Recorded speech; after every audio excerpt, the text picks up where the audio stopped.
Bismillahirrahmanirrahim. Assalamualaikum warahmatullahi wabarakatuh. Salam Pramuka. Alhamdulillah, salatu wassalamu ala Rasulillah, wala haula wala quwwata illa billah. Allahumma salli ala Sayyidina Muhammad wa ala ali Sayyidina Muhammad. Asyhadu an la ilaha illallah, asyhadu anna Muhammadan abduhu wa rasuluh, la nabiyya ba'dah. Amma ba'du. Yang kami hormati Kak Mabigus SMA Negeri 1 Ciruas, Kak Yanto. Yang kami hormati jajaran Mabigus SMA Negeri 1 Ciruas. Yang saya hormati pembina gugus depan SMA Negeri 1 Ciruas, pembina Satuan Putri Ambalan Nyi Ageng Serang. Yang saya hormati pembina Satuan Putra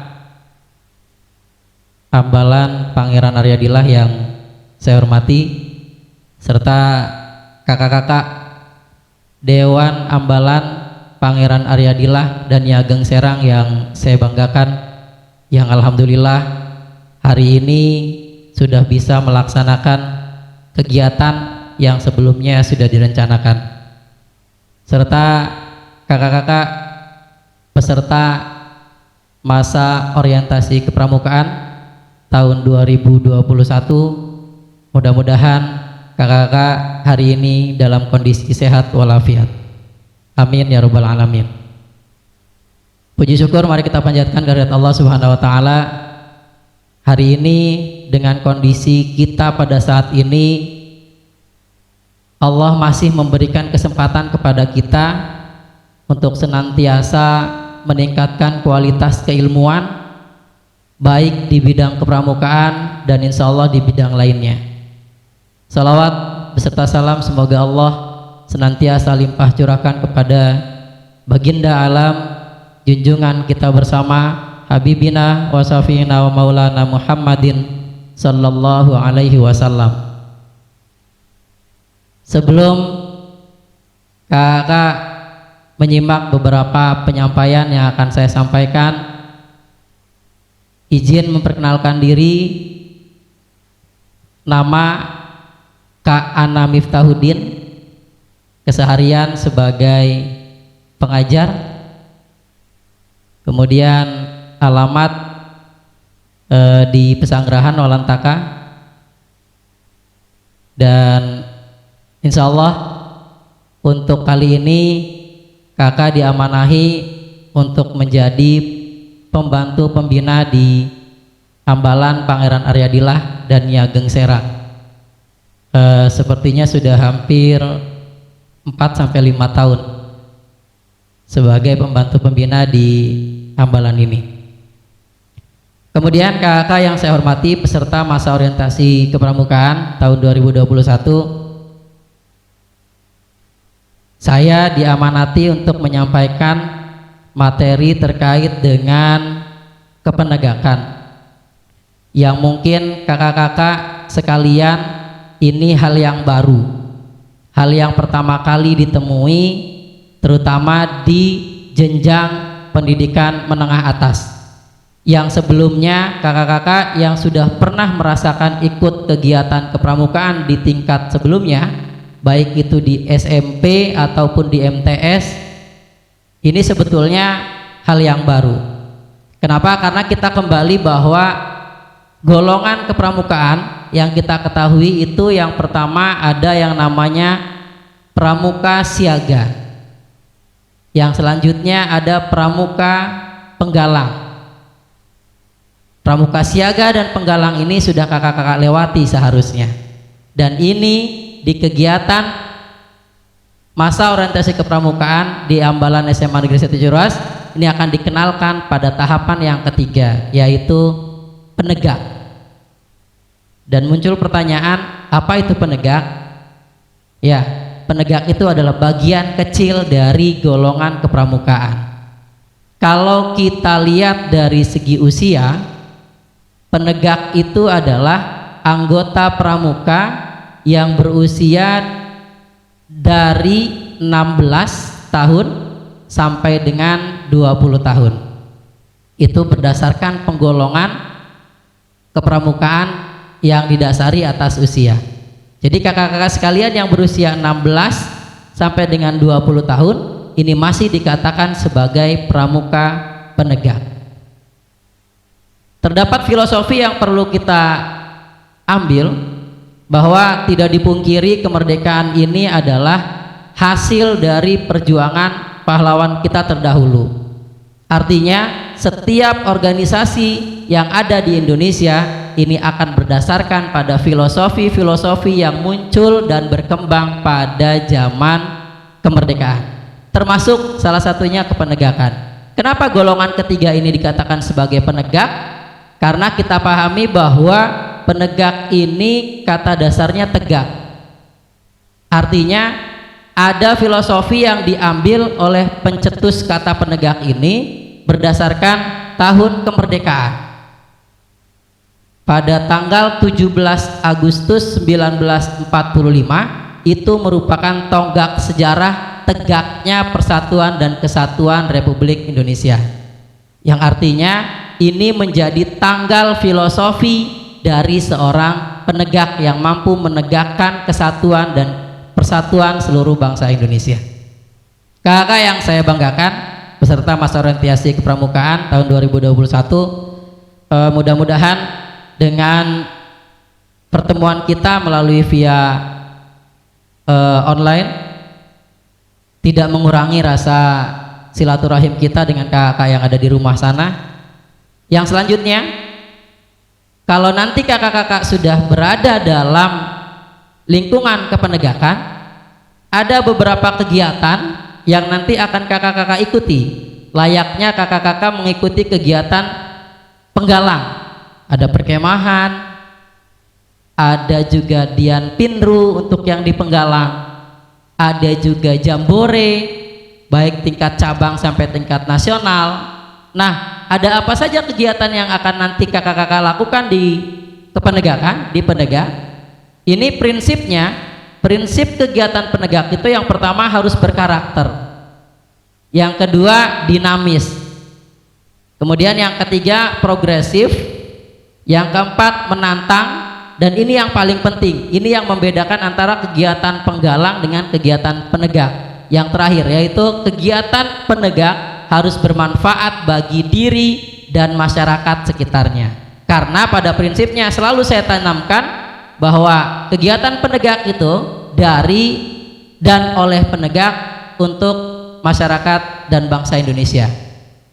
Artinya ketika kita bicara kakak-kakak sebagai seorang penegak harus mampu memberikan manfaat yang besar maupun kecil untuk keberlangsungan masyarakat. Makanya ini akan menjadi perbedaan antara kakak-kakak yang di Penggalang dahulu sebelum masuk ke SMA Negeri 1 Ciroas dengan kakak yang akan bergabung bersama kami di Ambalan, Pangeran Aryadillah dan Nyi Ageng Serang. Jenis kegiatannya ini yang sudah pernah kita lakukan selama satu periode ataupun beberapa periode sebelumnya. Yang pertama, latihan rutin. Latihan rutin ini kegiatan, jenis kegiatan dari penegak. Kemudian latihan gabungan. Kalau latihan rutin biasanya internal Ambalan, internal yang dilaksanakan setiap minggu oleh anggota pramuka di SMA Negeri 1 Ciroas. Kemudian yang kedua ada yang namanya latihan gabungan. Biasanya pesertanya ini sudah melibatkan ambalan lain atau sekolah lain. Kemudian ada Dian Pinsat, Geladian Pemimpin Satuan. Biasanya pelaksanaannya Dian Pinsat ini dilaksanakan minimal di tingkat cabang, di kuartir cabang atau di kabupaten. Ini minimal pelaksananya dari kabupaten. Kemudian ada juga KIM. KIM ini kepanjangannya kursus instruktur muda. Ini sebuah proses pelatihan dan pendidikan atau diklat yang tujuan utamanya memberikan kecakapan kepada anggota penegak terkait dengan hal-hal yang nanti akan digunakan ketika kakak-kakak menjadi seorang pemimpin. Kemudian selain itu ada LPK, latihan pengembangan kepemimpinan. Biasanya LPK ini bertahap, LPK 1, 2 dan seterusnya tergantung ambalan yang akan mengikutinya. Kemudian yang ketiga, yang selanjutnya ada LPDK, latihan pengelola Dewan Kerja. Apa itu Dewan Kerja? Nanti kita bahas ya. Yang selanjutnya kursus keterampilan. Ini kursus keterampilan banyak jenisnya. Ada yang kursus kewirausahaan, ada juga kursus tentang manajemen organisasi dan lain sebagainya.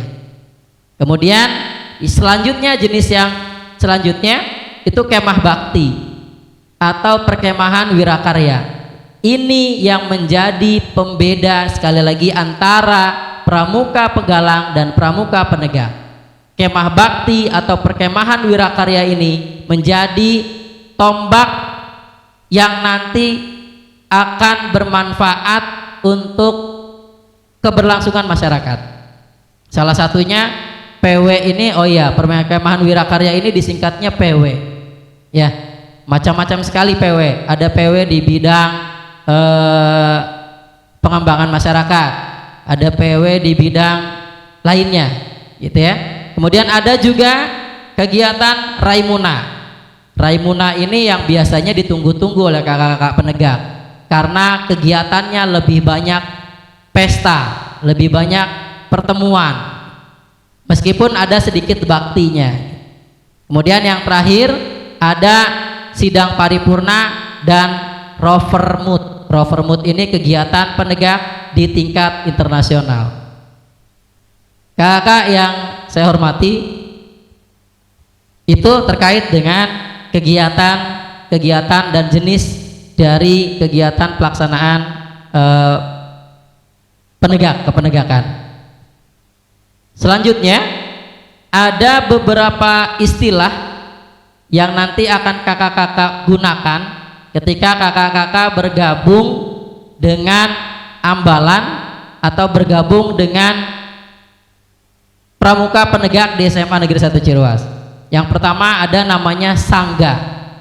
Sangga ini kalau bahasa lainnya, kalau bahasa kitanya adalah gubuk. Ya, jadi sangga itu dalam pengertiannya adalah satuan terkecil dalam pramuka penegak yang terdiri dari 3 sampai dengan 5 orang.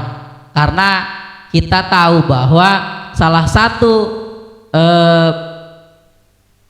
satu cara belajar pramuka itu dengan mengelompokkan anggota. Dan di penegak kelompoknya ini dikatakan sebagai sangga. Kalau dulu di penggalang namanya regu, kalau di ambalan ini namanya sangga. Kalau kita pernah perhatikan bahwa nama regu di penggalang ini diambil untuk putra dari nama hewan dan untuk putri dari nama bunga. Artinya boleh memilih bebas. Tetapi untuk sangga pada pramuka penegak ini ditentukan pilihannya. Ada 5 macam sangga. Yang pertama sangga perintis, sangga penegas, sangga pendobrak, sangga pelaksana, dan sangga pencoba. Jadi pilihannya hanya itu saja. Tidak boleh memilih bebas di luar nama-nama sangga yang tadi saya sebutkan. Baik kakak yang saya hormati, selanjutnya ada istilah pinsa dan wapinsa. Bukan pinsan ya, tapi pinsa. Pinsa dan wapinsa ini kepanjangan dari pemimpin sangga dan wakil pemimpin sangga. Ini biasanya dari anggota sangga itu dipilih 2 orang. Yang satu dijadikan pemimpin sangga, yang keduanya dijadikan wakil pemimpin sangga. Untuk apa? Untuk pada saatnya nanti pengelompokan ini ada pimpinan yang bisa diminta koordinasi melalui kegiatan apapun. Kemudian yang selanjutnya ada pembina satuan. Ada pembina satuan, ada pembina gugus depan. Kalau pembina satuan berarti hanya membinai satuannya masing-masing.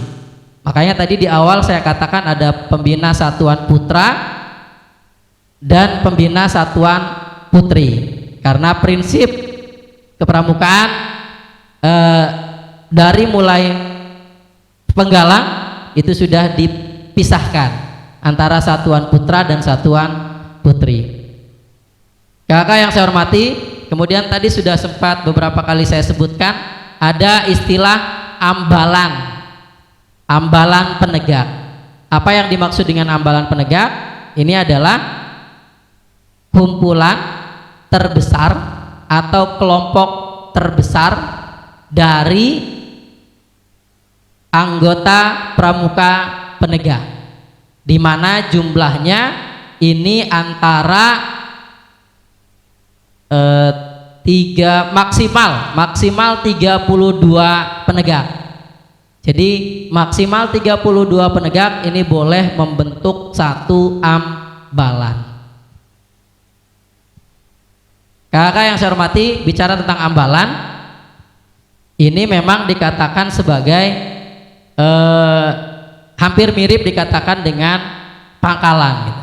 Kalau dulu di Penggalang, kita di sekolah di SMA Ciruas ini namanya ambalan. Dan nama ambalan biasanya diambil dari yang pertama, bisa nama pahlawan nasional. Yang kedua, bisa juga nama ambalan ini diambil dari tokoh yang berpengaruh di wilayah tersebut. Kakak peserta masa orientasi kepramukaan yang saya hormati dan saya banggakan, demikian yang mungkin beberapa hal terkait tentang materi kepenegakan yang dapat saya sampaikan. Kami tunggu kakak sekalian untuk bergabung menjadi anggota ambalan Pangeran Aryadillah dan Ageng Serang di SMA Negeri 1 Ciruas. Insya Allah ke depan, meski dalam kondisi pandemi, kita akan berkegiatan bersama, berkegiatan pramuka penegak bersama dengan media dan waktu yang akan kita tentukan bersama. Terima kasih atas perhatiannya. Kurang lebihnya mohon dimaafkan.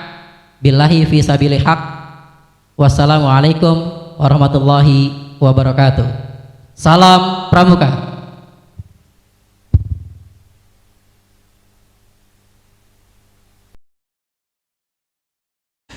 Assalamualaikum warahmatullahi wabarakatuh. Satyaku kudarmakan, dharmaku kebaktikan. Salam pramuka. Alhamdulillahirabbil alamin. Wa bihi nasta'in ala umuri dunya waddin. Assalatu wassalamu ala asrofil anbiya wal mursalin wa ala alihi wa sahbihi ajmain, amma ba'du. Puji syukur marilah kita panjatkan kepada Tuhan Yang Maha Esa, sehingga atas rahmatnya kita bisa diberikan kesehatan, sehat iman, sehat jasmani dan rohani. Salawat beriring salam semoga selalu tercurah limpahkan kepada baginda kita, yakni Habibina wa Safi'ina wa Maulana Muhammad sallallahu alaihi wasallam, kepada keluarganya, sahabatnya, juga kita selaku umatnya yang insya Allah mengikuti ajarannya hingga akhir zaman. Pada kesempatan kali ini kakak diamanahkan oleh para panitia MPPT tahun 2021 untuk menyampaikan sebuah materi. Kali ini kakak menyampaikan materi tentang pengenalan satuan karya atau SAKAT. Berdasarkan sebagaimana keputusan Kuartir Nasional tahun 2008 nomor 170A tentang penyelenggaraan satuan karya. Satuan karya adalah wadah pembinaan untuk menyalurkan minat, mengembangkan bakat, dan meningkatkan ilmu pengetahuan dan pengalaman dalam pramuka tingkat penegak dan pandega dalam bidang kejuruan. Sebelum tahun 2013 tercatat ada 8 saka yang disahkan dan diakui oleh tingkat nasional atau kuartil-nasional. 8 saka tersebut diantaranya yang pertama Saka Bahari, yang kedua Saka Wana Bakti, yang ketiga Saka Dirgantara, yang keempat Saka Bayangkara, yang kelima Saka Wirakartika, yang keenam Saka Taruna Bumi, yang ketujuh Saka Kencana, dan yang terakhir Saka Bakti Husada. Kemudian pada Munas tahun 2013 diputuskan dan disahkan 3 saka yang diakui pada tingkat nasional. 3 saka tersebut adalah Saka Kalpataru, yang kedua Saka Pariwisata, dan yang terakhir adalah Saka Bakti Widya Budaya Bakti. Diulang ya, yang ketiga adalah Saka Widya Budaya Bakti. Kemudian dalam saka ada beberapa persyaratan dan tujuan hingga beberapa SKK, TKK, dan Krida. Sebelumnya kita akan bahas tentang Krida. Krida adalah satuan terkecil dalam saka. Jadi kalau misalkan kakak-kakak sebelumnya pernah bergabung dalam pramuka pada tingkat SMP, satuan terkecil pada tingkat SMP Penggalang yaitu adalah regu. Sedangkan pada tingkat ambalan yaitu sangga. Sedangkan pada tingkat satuan karya yaitu adalah krida. Krida setiap saka-saka berbeda-beda sesuai dengan naungan yang ada di bawahnya. Kemudian dalam krida terdapat TKK dan SKK-nya masing-masing. Untuk lebih jelasnya, kakak sudah membuat beberapa video cuplikan yang akan ditayangkan setelah saya menjentikan jari.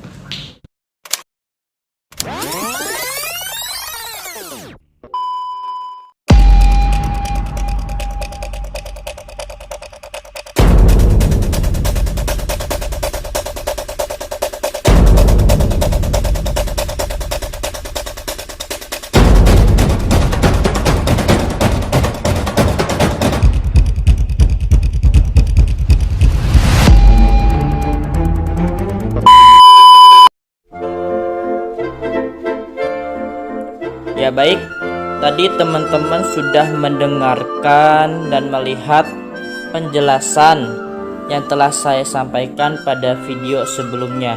Sekarang saya akan menjelaskan gambarannya lebih jelas lewat PowerPoint yang telah saya buat. Tapi di sini saya menjelaskan hanya berupa gambarannya saja ya, hanya mengenalkan. Untuk detailnya teman-teman sebetulnya sudah bisa cari di Google. Tapi di sini saya akan coba gambarkan saja. Yang kita bahas adalah ada beberapa ketentuan untuk mengikuti saka. Yang pertama adalah aktif di gugus depan. Artinya, sebelum teman-teman pengen ikut salah satu 11 saka tersebut, teman-teman harus ikut pramuka di asal sekolahnya masing-masing. Kenapa? Karena ini menyangkut pada persyaratan kedua. Apa persyaratan keduanya? Adalah mendapatkan izin orang tua dan sekolah. Kegiatan saka pastinya banyak, mulai dari pertemuan, camping, acara ke masyarakat. Nah, di situ pasti ada yang namanya resiko, mulai dari waktu pelaksanaannya sampai dengan keadaannya. Kita nggak tahu di lapangan seperti apa. Jadi dengan adanya surat izin orang tua dan sekolah, mereka mengetahui bahwa teman-teman ikut saka di yang ingin kakak ikuti ya. Kemudian yang ketiga adalah penegak dan pandega. Jadi untuk mengikuti saka minimal seorang penegak berusia 16 tahun dan maksimal seorang pandega berusia 25 tahun. Kenapa diambilnya di usia tersebut dan tingkat tersebut? Karena pada usia tersebut teman-teman sudah mencapai yang dianggap kedewasaan. Jadi kedewasaan teman-teman sudah dianggap pada tingkat tersebut. Kemudian pada tingkat tersebut juga teman-teman sudah dipersiapkan untuk langsung terjun ke masyarakat. Kemudian yang keempat adalah memenuhi ketentuan di masing-masing saka. Terkadang ada beberapa saka yang merekrut anggotanya harus ada kriteria tertentu. Misal, harus menjadi seorang penegak bantara minimal, memiliki fisik yang kuat, loyalitas yang tinggi.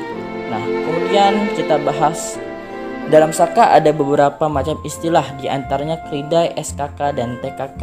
Apa itu krida? Krida adalah satuan terkecil dalam satuan karya. Masing-masing saka memiliki krida yang berbeda-beda. Kenapa demikian? Karena naungan setiap saka tidaklah sama. Jadi kalau di saka ada krida, di ambalan ada yang namanya sanggah.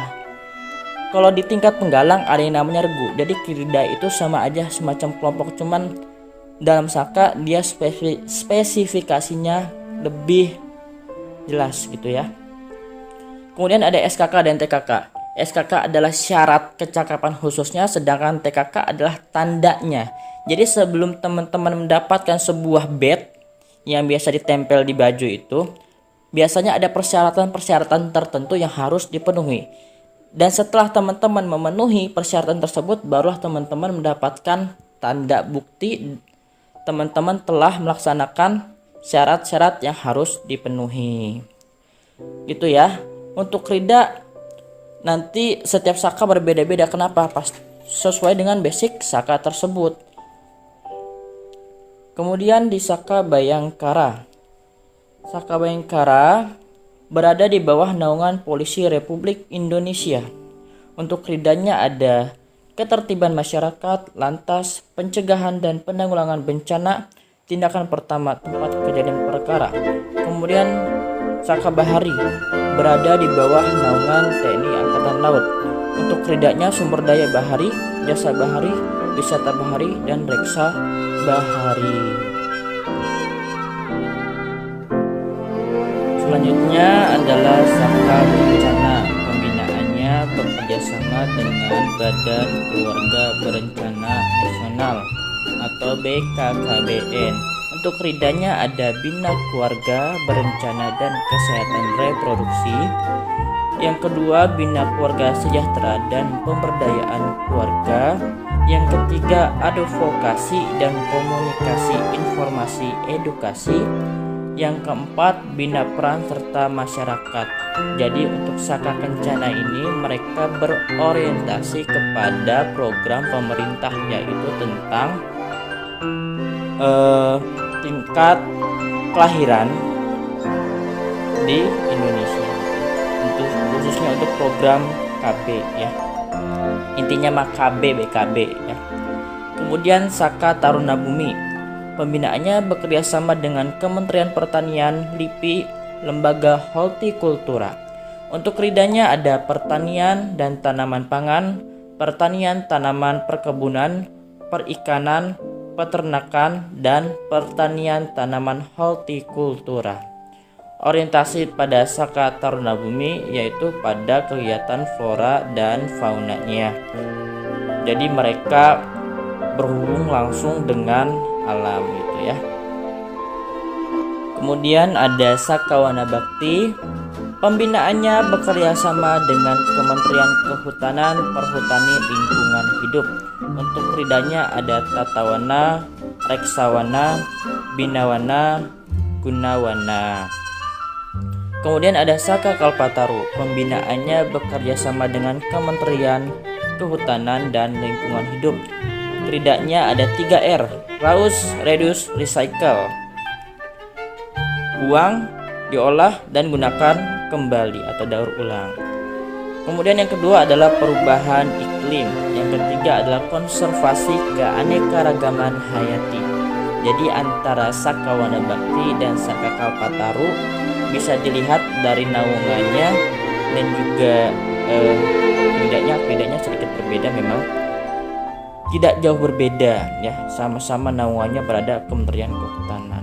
Kemudian ada Saka Pariwisata, pembinaannya bekerja sama dengan Dinas Pariwisata. Nah, Saka Pariwisata ini, Saka Widya Bakti dan Saka Wana Bakti adalah 3 saka terbaru hasil Musyawarah Nasional tahun 2013. Saka Pariwisata pembinaannya bekerja sama dengan Dinas Pariwisata.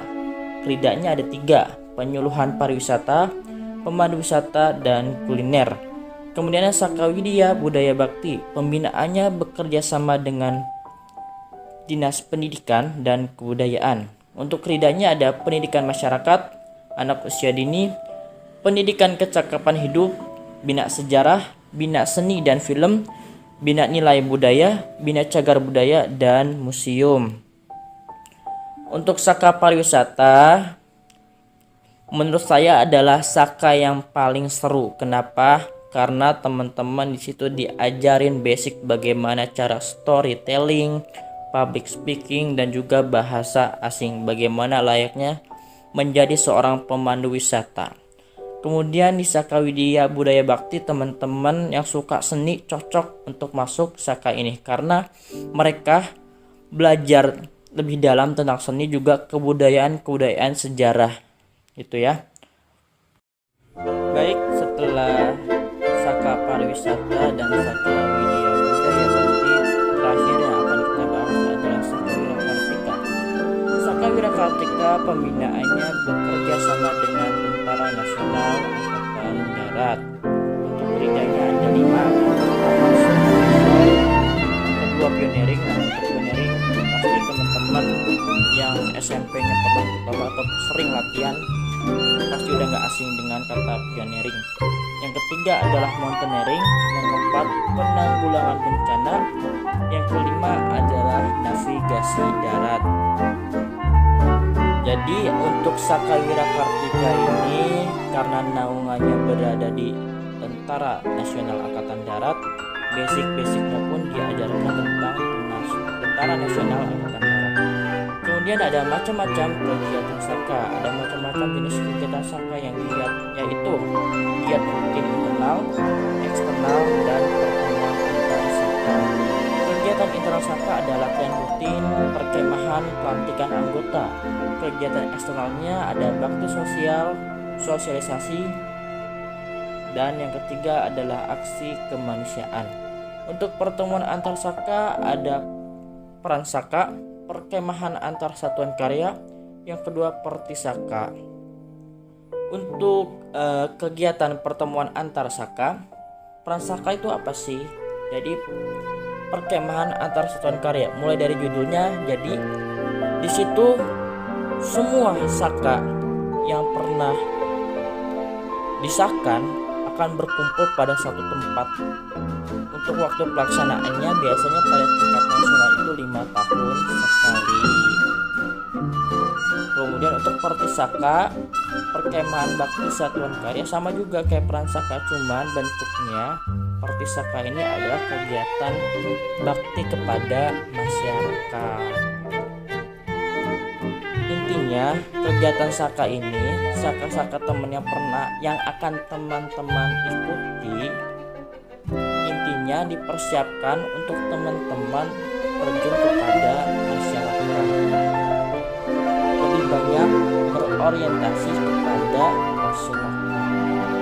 Terutama jika teman-teman pernah lihat saat lebaran, saat ada polisi bersama dengan satpam, dan itu adalah salah satu bentuk wujud kegiatan terjun langsung untuk membantu masyarakat. Saka-saka lain pun ada kegiatan tersebut. Hanya dari semua saka yang saya lihat lebih banyak terjun kepada masyarakat adalah Saka Bayangkara.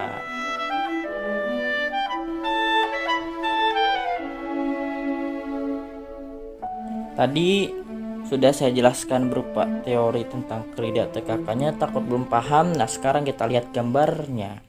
Di sini ada anak pramuka yang memakai selempang. Nah, selempangnya ini penuh dengan bet-bet. Nah, bet-bet itu adalah TKK. Di sebelah kanannya ada tulisan kotak besar pioneering. Nah, itu adalah kerida. Kerida dari salah satu saka, yaitu Saka Wira Kartika. Nah, di kerida pioneering tersebut ada beberapa gambar seperti gambar TKK perkemahan, TKK bekal air dan listrik, TKK tali temali, dan TKK jembatan improvisasi. Nah, untuk mendapatkan kredit tersebut teman-teman harus memenuhi SKK-nya, dan juga jika telah selesai melaksanakan SKK-nya teman-teman dapat TKK-nya. Ya udah, mungkin demikian yang dapat saya sampaikan 11 saka tingkat nasional. Ya, gimana kakak video yang telah kakak lihat? Mudah-mudahan setelah kakak lihat videonya bisa menumbuhkan rasa motivasi kakak untuk mengikuti saka-saka yang telah saya jelaskan. Ya, dari saya, mudah-mudahan kakak bersemangat dalam kegiatan mereka, walaupun saat ini kita belum bisa berkumpul secara tatap muka. Mudah-mudahan tidak mengurangi rasa semangat dan tekad kakak-kakak untuk ikut pramuka bersama kami di Ambalan, Pangeran Ayadila, dan Nyi Ageng Sadang. Wabillahi taufiq wal hidayah. Wassalamualaikum warahmatullahi wabarakatuh.